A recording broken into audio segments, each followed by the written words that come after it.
tant que cette constitution demeure une histoire illusoire, tant que cette constitution de 2006 demeure quelque chose qui a été boutiqué, où le peuple a une trace mon côté, il y a souvenance, il y a plébiscite, il y a constitution, en gros, voilà, tu voter oui parce que Bapé a raison de voter oui. D'autres voter non parce que ça ne s'est jamais fait dans Mboka. Même Kabila Azoganga Sala plébiscite, il y a moko avantage qui constitution na yé. Donc à ça qu'on a calculé na yé na makanisi na yé. Et puis à qui qu'on faire valider on a parlement au bazaki transitoire au yé moko nomaki au peuple a délégué quitté. Aucun peuple na Congo a délégué qui moko na ba kati ba parlement bazaki que na tuna San City. C'était des hommes forts d'autrefois, c'était des belligérants, batamandoki, nde ba benda na kiti ba ko sa kabola pays na ne ba kabola na liboki na bango ba donc c'est une histoire qui ne concerne même pas le peuple. Et plus on verra même, vous verrez que Papa Tshisekedi, d'heureuse mémoire, a Boyaki Likambouana, et vous verrez que IDPS n'a jamais pris part. Voté constitution, tout ça, IDPS a Boyaki Lokwana. Donc c'est depuis longtemps, parce que la constitution est sans même IDPS à la carte. Et en plus, Mbok Ezaki na guerre. Donc ça, la constitution, très via le Kouta, voilà, Balonga qui M23. Non, ils étaient là, Yokangina Bango, au calme et tout ça, mais on était toujours en guerre. Parce qu'une bonne partie du territoire, on a sauté.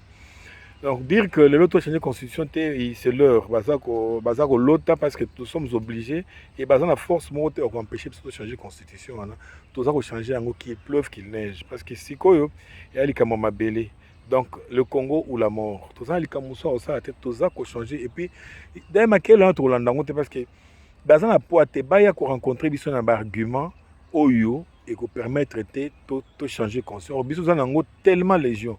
Tout ça article presque nion so banan article 1 ya constitution ngo ti na suka ko mona kelo au moins ils ont plaidé pour na mboka to contraire esprit ya constitution et ça esprit mo ya oteka mboka ko exposer mboka na libanda mboka ça extraverti et puis pouvoir ya ba congolais ils a émietté pouvoir ba étranger de dominer et une constitution où ils a nassé à ba loi nyonso ya mokimobimba et même ba traité na ba accord donc un individu comme Kabila, comme Moïse, qui a signé un accord, n'a pas été comme Abel à Lubumbashi, a été comme Abel il y a Kananga, beaucoup jugé, été beaucoup été et puis traité, ils ont même la valeur que les constitution, il y a Bino en 2006, ils ont le pouvoir que les constitution. Baka mona sa tout le monde a bomi bateau la bande de Kabili tout le monde ba fausse commune mais beaucoup j'ai monté à cause de la constitution ils ont protégé bon ma tête à pogno donc ils sont vraiment toute une bande comme ça tous les dégâts qu'ils ont commis parce qu'ils savaient qu'ils étaient là pour commettre des dégâts ils étaient là pour tuer la nation ils étaient là pour émietter le pays ils étaient là pour livrer notre pays à l'esclavagisme et à Libéla. Et ils étaient là pour bapper ça mboka na biso na mboka ba étranger ba don dans lango libela ba mo ko ba zaki ba congolais. Alors ils ont pris leur temps il y a comme ça là dégâts partout par-ci par-là ils ont vraiment chosifié même le peuple congolais ba biso le comment ko ba tabac ba fausse commune to moni na ba Congo ba sali avec ba adepte il y a Mwanansemi il y a Bondodia Congo comment est-ce qu'ils ont massacré tout ce peuple-là, et puis il n'y a pas de jugement, il n'y a même pas un tribunal qui s'est saisi, même pas un tribunal international dans le monde, voilà, tribunal international, CPI, tout ça. Télématé pour le Kambotali, massacre à Bondodia Congo, Tomati, Tokiti, Tozongi, la même chose, tout le monde était placé pour juger Bango, parce qu'ils sont au-delà, il y a la loi, et puis constitution de des personnes pouvoir voilà qui va traiter au bango ba salina ba étranger pour pas continuer au boma comme martyriser peuple ko ça ba fausse commune donc et va traiter on a ça primauté sur la fameuse constitution alors ba sali ba crime tellement économique romona makambo bukanga lonzo ba zoom ba millions mosusu aéroport mbongo utaka na bak na ni na chose na Brazzaville pour na SNEL donc ils ont tellement commis de crimes partout. Et là, ils ont protégé la constitution. C'est la constitution qui fait que l'auto juge Matata Pognoté. C'est la constitution qui fait que l'auto Kanga Kabila té. C'est la constitution qui fait que Moïse était des gars à Mboka. C'est la constitution qui fait que Babosha, Banani, tout ça, tout ce monde-là, o to ki sango na bango na ba nini akamwe na sapu to ki ba sango na bango na ba tout akabili oyo ba sala ki kelelo oyo peuple ya ba Congo aza martyrisé ba fausse commune na Maluku congolais nyonso azala na valeur te et to kufaka nzala mbongo mboka ekenda kotonga Rwanda ekenda kotonga Kigali l'état na biso ils ont en charge ba besoin ya ba état mususu. Donc biso to continuer ko souffrir misère et continuer ti lelo yo sinon le courant les nyonso katana mai na régie des eaux les nyonso ezate. Tu sais que le pauvre il vient que d'arriver dans les 6 ans un pays qui a été détruit plus de 5 décennies 50 ans. Vous croyez qu'on peut le reconstruire tout de suite? Non, il faut avoir aussi les moyens de cette politique-là. Alors, Congolais, tout le monde a pongi ou eza kola c'est biso les nyonso. Oh, constitution, bazangi argument et comme est-ce que constitution ils ont empêché bino pour bongisa mboka. Mais to bongisa mboka. Oh, constitution le quoi na ba prélant na bango toute la bande là la bande corrompue de gens. Bazo kosa na kombo ya sultan na kombo ya nzambe balati sultan mais au contraire baza pona ko ba ambassadeur ya ko teka mboka na libanda. On se demande si réellement ils sont de Congolais ou bien ils ne sont pas. Nous posons des questions. Donc les lois au moins eza ko bima polele bato ba ko mona na ke ba oyo nini baza Congolais ba oyo ni baza Congolais te.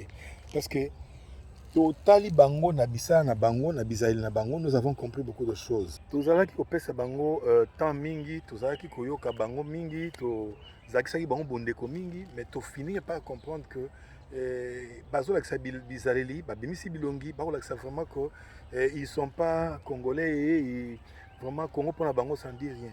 Vous voyez quelqu'un qui s'appelle cardinal ici, ailleurs il y a un cardinal, au Rwanda aussi il y a un cardinal, il est allé là-bas, il a trouvé un cardinal rwandais.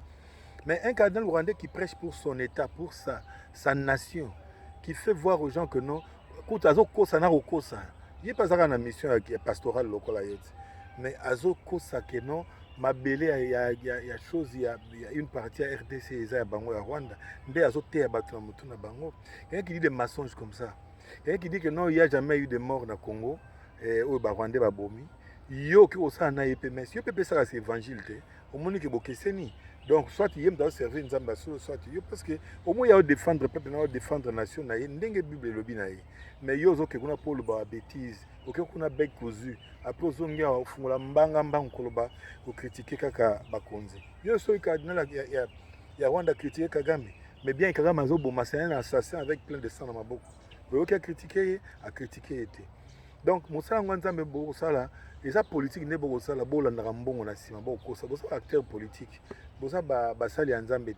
Parce que vous ne verrez jamais un cardinal de quoi Ukraine, ukrainien, qui na Russie, qui a une blague, non. La bête ma solo, à l'aise, non, il s'est arrêté. Donc quelque part, il faut que banatosa banane, peut-être bon, mais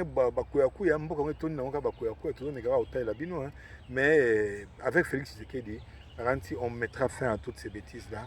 Et il est temps qu'on puisse s'y mettre et sérieusement, sans... Bon,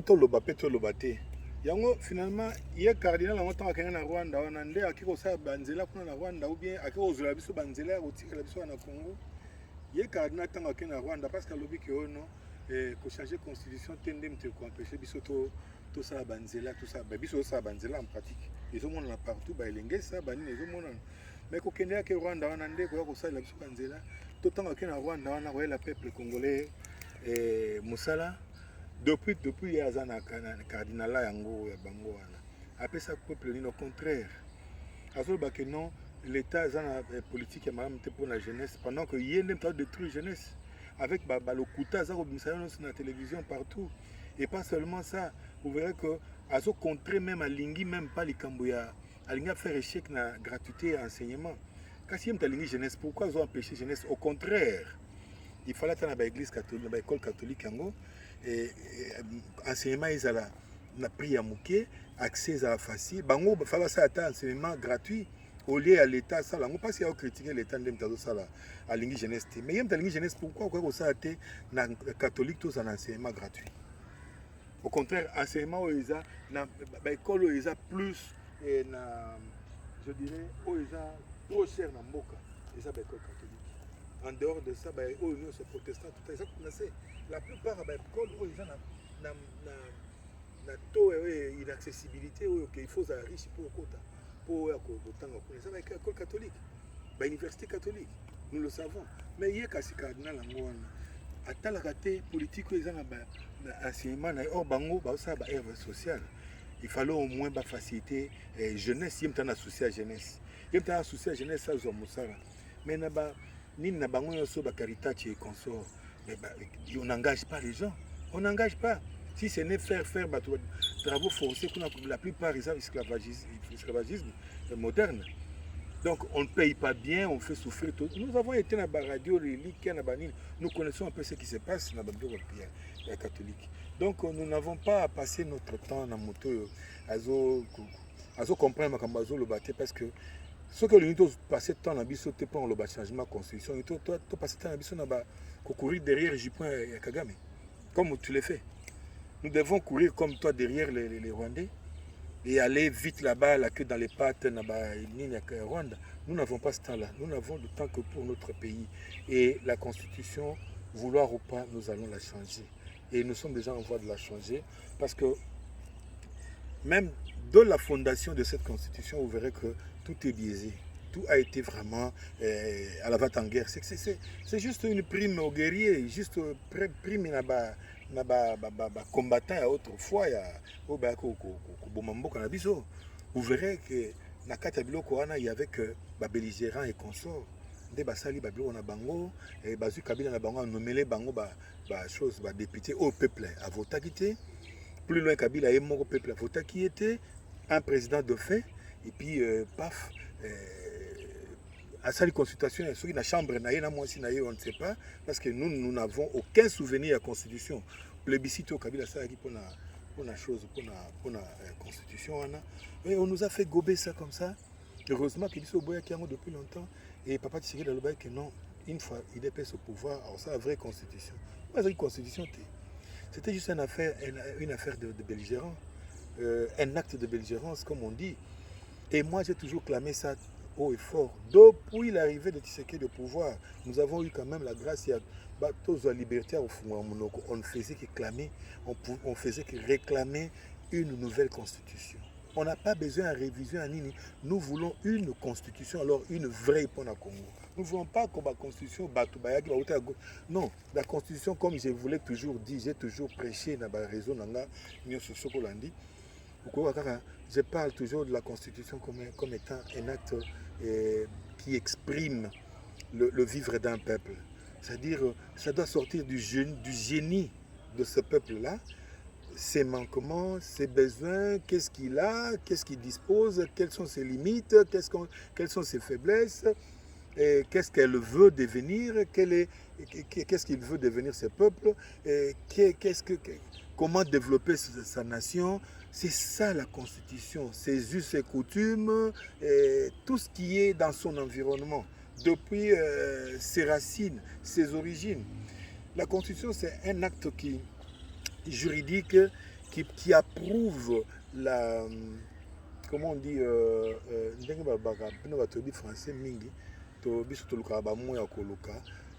c'est un acte qui approuve même l'identité d'un peuple. Donc, il fait voir qu'il y a un peuple qui existe dans un coin du monde avec ses coutumes, ses us, ses consorts, son pays, ses atouts, ses faiblesses et qu'est-ce qu'il veut devenir. C'est ça. Et ça sort du génie de ce peuple-là. Ça ne vient pas d'ailleurs dicté de gauche à droite. Donc, vraiment, nous sommes désolés. Il n'y a même pas à discuter. Tant on essaie les cas, tout comme le temps a passé en action, parce que ça, il y a notre temps mingi. C'est la même constitution. Oh, ils ont empêché de développer Mbogate, mais c'est la même constitution qui empêche que parce qu'il doit sortir l'argent. On doit le prendre. C'est la même constitution qui empêche Bassimba été intouchable. Donc des gens qui sont au-dessus même de la loi. Quand on a ça, il va tout combien? Quand ça ignore Soanezaki en sang, feu sang, fleuve de sang, ils ont coulé. Boka bakangata mutumo basambi ça été lelo. Arma tungulu awa baboma ki lokola lâche lokola ndeke babeta lance pierre. Vous avez procès, so doké na baroxy mokendi, Donc tout ce qu'ils ont fait pendant qu'ils étaient là, bah, meurtrir le peuple, bah, faire couler le fleuve de sang dans Mboka na biso, constitution les ont empêché tokanga bango pour basamba et puis ba rendre compte à makambo na bango. De multiples détournements et salami na Mboka tel le loba msuba sous-souté. Oh gouverneur Agnine Kimbuta, oh nani, mais ils sont où? Mbongo Congo et Kiwapi. Mbongo ya Congo et Kiwapi jusqu'ici, on ne sait pas récupérer ça parce qu'on ne sait pas mettre la main dessus à cause de la constitution. C'est la même constitution qui nous empêche, il y a Okanga, Moutoura Kabila Rosambisaye, Tom Moïse Katumbi, qui a une autre nationalité que la congolaise. Il a autant de nationalités pendant que la nationalité, il y a une constitution et le lobby que la nationalité congolaise est une exclusive. Elle ne peut pas être détenue concurremment dans la nationalité Moussous. Mais vous verrez, toute la bande d'idiots là, excusez-moi, permettez-moi le terme, toute la bande d'assassins là, oh bah meurtri peuple, abomi peuple, mais ils n'ont que des nationalités douteuses. Ils ont X nationalité, Y nationalité. Donc déjà, ils n'ont jamais respecté leur constitution qu'ils réclament aujourd'hui. Ils ont autant de nationalités parce que la constitution dit qu'on est congolais, seulement congolais, et non congolais à la fois être rwandais, à la fois être je ne sais quoi, des zambiens et italiens et consorts. Toute cette bande-là, orchestre na bango wana, bango bazana tout sa constitution na te. Bango ba likola constitution. La bande de Katumbi, la bande de Kabila, toutes ces bandes-là, ils sont au-dessus de cette constitution-là. Ça n'a jamais été respecté par eux-mêmes. Comment Bolinka biso tout bandaka tout ça kana singana kingo loko bino bo respectati. Bino mo na boko sera déjà constitution. Bino mo déjà bolaksa que ça ne vaut même pas la peine cette constitution-là. Alors, le loyo, les fils qui ont loi wane lobby qui la nationalité congolaise est une exclusive. Déjà, bino boto ça mais on vous a nommé plusieurs fois ici des présidents, des vice-présidents de la République, machin, je sais pas, 4 vice-présidents, machin, tolongo on a tozongi na ba ministre tournure ya ba ministre na ba député, il y a que des gens qui n'ont que dans toute nationalité. Alors, constitution ils ont la valeur ni. Ils ont quoi papier aussi.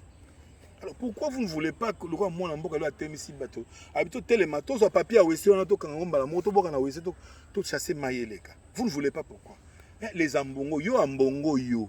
Je m'adresse à toi ambongo. Yo yebite bateau bazara na ba nationalité plusieurs. Oso tellement lobby que non bakanga bango pas cette constitution ici tu n'as jamais défendu cette constitution. Mais pourquoi aujourd'hui seulement tu dois te mettre debout pour parler de la constitution? Donc moi je crois que c'est donc, nous avons tellement parlé de ça que quelque part, on n'a plus besoin de parler. Amenez-nous vos arguments. Vous prouvez que tout ça a droit à toucher la Constitution. Parce que la Constitution n'est pas dans ça ne vient pas du ciel. Ce ne sont pas les anges. Ce sont les hommes comme toi et moi. Et qui se prétendaient être congolais pendant qu'ils n'étaient pas plus que nous. Donc, pourquoi maintenant nous-mêmes là, on ne peut pas prendre notre destin en main? Tout solo là. Tout à l'heure, mais nous devons gober, avaler, et puis tout faire des étrangers, imposer, et puis ils nous ont interdit de toucher. C'est une divinité ou quoi? Moi je ne comprends pas. Hein? Des hommes comme nous, terrain, et moi, les gablons, et puis ils nous interdisent à nous. Est-ce que nous avons encore de cerveau? Est-ce que nous avons encore la tête vraiment pour réfléchir comme des hommes? Parce que les animaux, ils changent. Saison, comme ils m'ont pour na bango, mon bango ba keti mboka, bazo migrer, même bandeke. Bazo migrer, bazo kendeti, mboka musupo, bazo saison et permettre bango ba vivre. Mais comment biso ba tout mitou et ça la sous-souté ou quoi? Donc tout ça un mot à dire té na eloko ba eli biso. Même si ces gens-là étaient légitimes, dans le cas où ils seraient légitimes, prenons qu'ils soient congolais et qu'ils soient légitimes pour nous doter d'une constitution. Mais il a fait son temps, elle a fait son temps cette constitution. Ça fait combien d'années? Est-ce que le monde est en train d'évoluer? Pourquoi on ne peut pas l'adapter? Tant que la constitution, on a même Internet est comme la vitesse. La réalité est ça. Donc pourquoi les lois sont adaptés à un autre? Ceux qui ont dit bon, tout la guerre. Après plus de 20 ans, tout ça la guerre. N'est-ce pas tout la guerre? C'est comme la logique. On peut faire l'élection démocratique. Tu peux voter pour le président ou balingi. Alors pourquoi tu as changé d'aspiration? Voilà que Toujours c'est vraiment baya na ba raison. Toujours vraiment na ba armes conventionnelles et non conventionnelles baya to écraser bango, mais la constitution doit être changée incessamment. Et là où kambozi la na zomo ba janvier na musika. Papa to les kato ça makamu pour de bon samboka. Mais ba raison le bakio constitution de yana ils ont empêché que bon samboka ils a déjà vu le mot banamike cardinal vraiment soi-disant cardinal il est tombé plus bas qu'un enfant d'école primaire. Parce que ceux qui ont abîmé Nanzela, au moins, ils ont bon Sanzela. C'est la constitution. Ceux qui ont abîmé Nanzela, au moins, Tshisekedi a auto-fondé la usine. Félix Tshisekedi, président, mon président, a auto-fondé la usine na Kolwezi. Tozongi quand même na industrie, tozaki sur l'industrie. Et tozongi premier, il y a production, il y a, je crois, éteint, quelque chose comme ça. Sur zinc, je crois. Donc, ils ont salama. Ba pont, ils ont salama. Banzela, ils ont tongama. Ba hôpitaux, ba université. Donc, il y a quand même un mis sous terre à Komona. Il a les yeux braqués dans l'enfer. Ton a quatre chambres diable place pour que le dîner n'a pas. Mais il n'a pas de yeux pour voir ce que Félix Tshisekedi est en train de faire.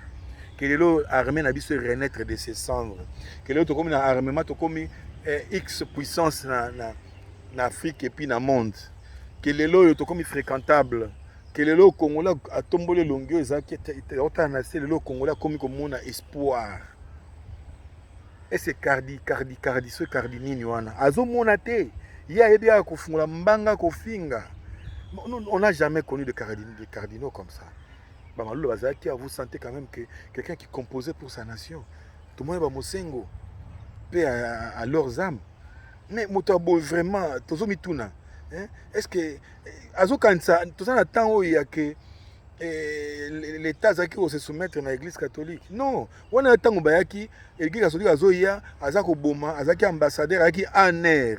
Il y a Bamindele pour connaître au Boma peuple, bas en matière na biso première, ba nyoko la biso, ba continuer à coloniser biso. Mais les Rwandais c'est l'équipe, toi sur la réalité que catholique a un pouvoir moko beauté. Alors dans un pays moko est laïque. C'est-à-dire motonio sans le bana au Barcelone foi naïe. Et puis au cardinal au beta tout le monde représenté peuple nini parce que ngaza peuple na yote. Tu ne peux jamais fondre mbanga na otanga que ono dans un peuple congolais et au nom du peuple. Quand tu parles au nom du peuple et ça ba fidèle na yokuto hein, la plupart ba c'est ba boy makambo so ba lingi ngote. Donc peut-être moi no moké bande na yo wana na bango bon matabo ki na ba Rwanda pour bokene soki ko ça n'importe quoi on ne sait pas. Tozo taille la binoka mais bosuka parce que toutes les fois que tu as tenté il y a ko secouer à évincer Félix au monde que ils ont la toujours ça la ka ba échec. Ba tentative no su banda ko me ko imposer au président Seni au me ka au président ya république au me ka tout ça au koya toujours au banga mutongote yo vana kita pape ye bena papa télé avant d'ici yo vana kita pape si comme moi nzambala on l'attendait au kosa tika distraction tika distraire peuple to boy biloko wana tant wana ya soutien au distraire peuple comme imagine lokuta lolati sultan moko ça lokuta na monoko vous devez arrêter cette histoire tant on est à soutien na bakatumbi bomeki simbite bomeki na fayulu hein vraiment par terre hein. Alors c'est comme on que non bino ne bobima na nzambala bokuta na biso to accepter que mboko eza catholique. Au contraire, catholique n'a pas de ce peuple a meurtri c'est à cause de l'église catholique, entre autres. C'est surtout l'église catholique. C'est ça l'église même du prédateur. C'est ça l'église, il y a Monguna. C'est ça l'église, il y a colonisateur.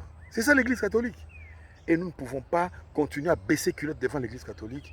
Et bah, toi, ça au coup de moi pouvoir en haut, tant au exercer bah, bien. Je félicite encore dès qu'on a vu sur la Katanga. Oui, bah, qui va connaître un mort qui serait de ressusciter. Il dit qu'apente. Il a bloqué à Bibo tout ça, il faut l'embanga na camp militaire. Avec l'église catholique, il faut l'embanga konate. Bravo soldats. Vous êtes vraiment soldats du peuple. Bah quoi ça raté bah marté, fait soldat peuple bangouan. Ah bon pour le peuple. Bah fayu lo vraiment bord de l'ail et l'autre zéro. Popularité à sauter. Et là on sauver bien ali média. Et là on compte na YouTube. Au côté, je sais pas, la télévision, au lobby. Mais vous avez un peuple si manaote. Donc, moi, à ta place, na okangambanga nanga, na ote abatu lo banzambe. Ce qui est carissé, ce qui est sacerdoce, au côté qui est pour la politique, te. Yo moto bandi cardinal na mboko te. Aussi sango pété. okende pe na Fati te. Fati aza ya peuple. Yo, on t'a fait cardinal. On t'a créé cardinal par un homme comme toi et moi. Alia Kalala Ranzala et tout ça, Yokaposa, Makamonios. Un homme comme toi et moi. Il t'a créé cardinal. Mais Félix a été voté par le peuple congolais pour être président de la République. C'est deux mondes différents, monsieur. Lui, il est président de tous les Congolais. Toi, tu n'es pas le cardinal de tous les Congolais. Tu es le cardinal mandaté par le Vatican. Et pour ton église. Il ne faut pas faire l'amalgame. Il faut arrêter avec cette bêtise-là, monsieur.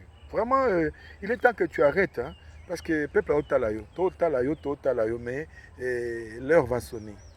L'heure va sonner et je crois que les choses vont changer dans ce pays. Et nous sommes là pour ça. On ne reculera jamais. Rien est empêcher Bissoto percer de côté la constitution. La constitution, on a acte qui permettre un vol développement ya Congo. Bon matabo kita. Et c'est signé. Merci.